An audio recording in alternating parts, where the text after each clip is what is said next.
कब है करवा चौथ? क्या है इसका महत्व और क्या है इसकी कथा? चलिए जानते हैं। करवा चौथ हिंदू धर्म का प्रमुख त्योहार है जो पति पत्नी के बीच प्रेम और विश्वास को बढ़ाता है। यह पर्व सुहागिन महिलाओं के लिए बेहद ही खास होता है। इस दिन महिलाएं पति की लंबी उम्र और तरक्की के लिए निर्जला उपवास रखती हैं, जिसका पारण चांद निकलने पर किया जाता है। इस बार 2024 में करवा चौथ का त्योहार 20 अक्टूबर रविवार के दिन मनाया जाएगा। मान्यताओं के अनुसार व्रत की शुरुआत हमेशा सरगी खाने से की जाती है, जो सूर्योदय से लगभग 2 घंटे पहले तक खाई जाती है। इस दिन सूर्योदय सुबह 6:25 पर होगा। पंचांग के अनुसार इसी दिन सुबह 6:25 के बाद से लेकर 6:45 तक भद्रा का साया बना रहेगा।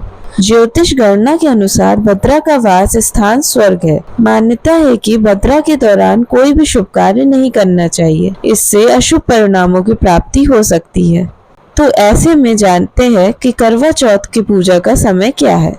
इस साल करवा चौथ पर पूजा के लिए शुभ मुहूर्त शाम के 5:45 से शुरू होकर शाम के 7:02 तक रहने वाला है। इस दौरान आप विधि विधान से करवा माता की आराधना कर सकते हैं और कथा सुन सकते हैं। पंचांग के अनुसार इस वर्ष करवा चौथ के दिन कृतिका नक्षत्र और व्यातिपात योग का निर्माण हो रहा है। चलिए अब जानते हैं करवा की पूजा विधि।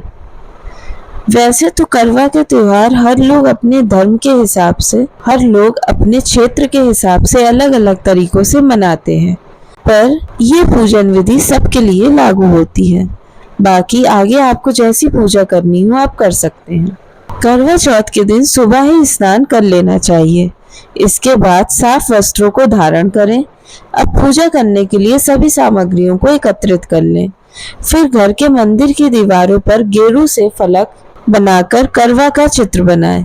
अगर नहीं बना सकते तो करवा के चित्र यानी करवा के पोस्टर या तस्वीर बाजार में मिलती है, आप उन्हें लाकर लगा सकते हैं और उन पर गेरू से अपने हाथ का छापा या हल्दी से अपने हाथ का छापा दे सकते हैं। इसके बाद महिलाएं मुहूर्त के अनुसार पूजा स्थान पर अपना स्थान लें और करवा माता की कथा सुने।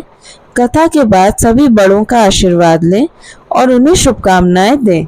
चलिए अब बेहद ही महत्वपूर्ण करवा माता की कथा सुनते हैं, जिसके बिना ये व्रत अधूरा है। तो चलिए शुरू करते हैं। पौराणिक कथाओं के अनुसार बहुत समय पहले की बात है, एक साहूकार के 7 बेटे और उनकी एक बहन करवा थी। सभी 7 भाई अपनी बहन से बहुत प्यार करते थे, यहाँ तक कि वे पहले उसे खाना खिलाते और बाद में स्वयं खाते थे। एक बार उनकी बहन ससुराल से मायके आई हुई थी।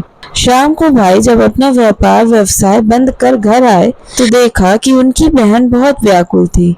सभी भाई खाना खाने बैठे और अपनी बहन से भी खाने का आग्रह करने लगे, लेकिन बहन ने बताया कि उसका आज करवा चौथ का निर्जल व्रत है और वह खाना सिर्फ चंद्रमा को देखकर उसे अर्घ देकर ही खा सकती है। चूंकि चंद्रमा अभी तक नहीं निकला है, इसलिए वह भूख प्यास से व्याकुल हो उठी थी।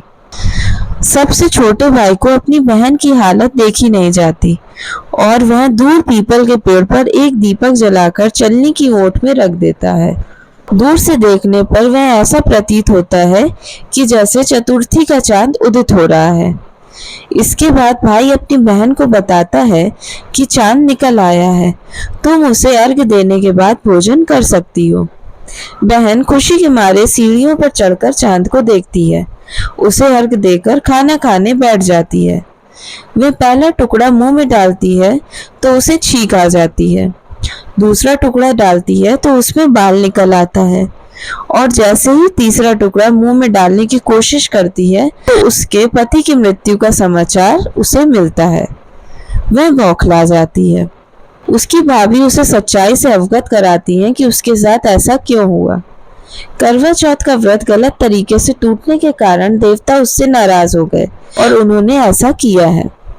सच्चाई जानने के बाद करवा निश्चय करती है कि वह अपने पति का अंतिम संस्कार नहीं होने देगी और अपने सतीत्व से उन्हें पुनर्जीवन दिलाकर रहेगी। वह पूरे 1 साल तक अपने पति के शव के पास बैठी रहती है, उसकी देखभाल करती है, उसके ऊपर उगने वाली सुई नुमा घास को वह एकत्रित करती जाती है।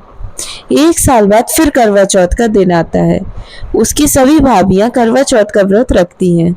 जब भाभियां उससे आशीर्वाद लेने आती हैं तो वह प्रत्येक भाभी से यम सुई ले लो, ये सुई दे दो, मुझे भी अपनी जैसी सुहागिन बना दो, ऐसा आग्रह करती है। लेकिन हर बार भाभी उसे अगली भाभी से आग्रह करने का कहकर चली जाती है। इस प्रकार जब छठे नंबर की भाभी आती है तो करवा उससे भी यही बात दोहराती है। यह भाभी उसे बताती है कि चूंकि सबसे छोटे भाई की वजह से उसका व्रत टूटा था, अतः उसकी पत्नी में ही शक्ति है कि वह तुम्हारे पति को दोबारा जीवित कर सकती है। इसलिए जब वह आए तो तुम उसे पकड़ लेना और जब तक वह तुम्हारे पति को जिंदा ना कर दे उसे नहीं छोड़ना। ऐसा कहकर वह चली जाती है। सबसे अंत में छोटी भाभी आती है। करवा उनसे भी सुहागिन बनने का आग्रह करती है, लेकिन वह टाल मटोली करने लगती है। इसे देख करवा उन्हें जोर से पकड़ लेती है और अपने सुहाग को जिंदा करने के लिए कहती है। भाभी उससे छुड़ाने के लिए नोचती है, खसोटती है, लेकिन करवा नहीं छोड़ती है।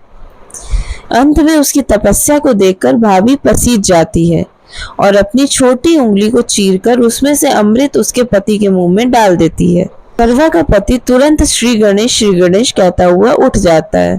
इस प्रकार प्रभु कृपा से उसकी छोटी भाभी के माध्यम से करवा को अपना सुहाग वापस मिल जाता है। श्री गणेश, माँ गौरी, जिस प्रकार करवा को चीर सुहागन का वरदान आपसे मिला है, वैसे ही सभी सुहागन को मिले। जय करवा माता की। धन्यवाद। Please like, share and subscribe my channel.